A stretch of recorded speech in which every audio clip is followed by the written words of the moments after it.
सवाल नंबर 15। कुर्बानी के जानवर को ज़ुबाह करते वक्त उसका रुख किस समत की तरफ करना सुन्नते मुबारका है और ज़ुबाह करते वक्त क्या पढ़ना ज़रूरी है? जवाब: जानवर को बाएं करवट पर इस तरह लिटाया जाए कि उसका मुंह किबला रो काबा की तरफ हो और ज़ुबाह करते वक्त बुलंद आवाज से बिस्मिल्लाही अल्लाहु अकबर पढ़ना ज़रूरी है। सवाल नंबर 16। अगर कोई दुम्बा या भीर का बच्चा 1 साल का न हो लेकिन वो 6 माह या उससे ज्यादा का हो तो किन शराइत के तहत उसकी कुर्बानी जायज हो सकती है?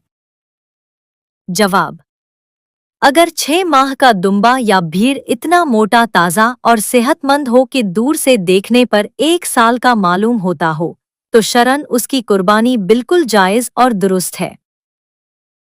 सवाल नंबर 17। कुर्बानी के जानवर को ज़ुबाह करते वक्त गले की किन 4 रगों का कटना ज़रूरी है ताकि जानवर का गोश्त हलाल और पाक हो जाए? जवाब: जानवर के गले की 4 रगें होती हैं, सांस की नाली, खुराक की नाली और खून की 2 बड़ी रगें जिन्हें शाहरग कहते हैं। इनमें से कम 3 रगों का कटना लाजमी है। सवाल नंबर 18।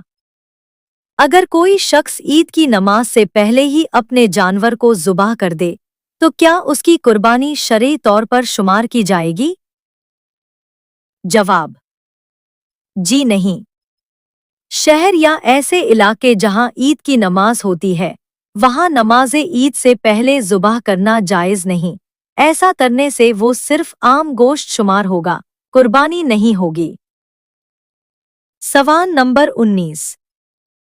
क्या किसी फौतशुदा इंतकाल कर जाने वाले करीबी रिश्तेदार या नबी करीम सल्लल्लाहु अलैहि वसल्लम की तरफ से ऐसाले सवाब के लिए कुर्बानी की जा सकती है?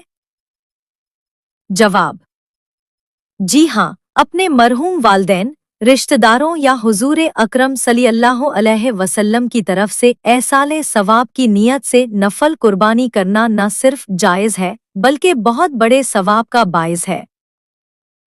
सवाल नंबर 20। कुर्बानी का असल मकसद और रूह क्या है और कुरान मजीद में अल्लाह ताला ने कुर्बानी के गोश्त और खून के हवाले से क्या इरशाद फरमाया है? जवाब: कुर्बानी की असल रूह तकवा और इखलास है। कुरान पाक में इरशाद है कि अल्लाह ताला को ना तो तुम्हारी कुर्बानियों का गोश्त पहुंचता है और ना ही उनका खून, बल्कि उस तक तुम्हारा तकवा पहुंचता है।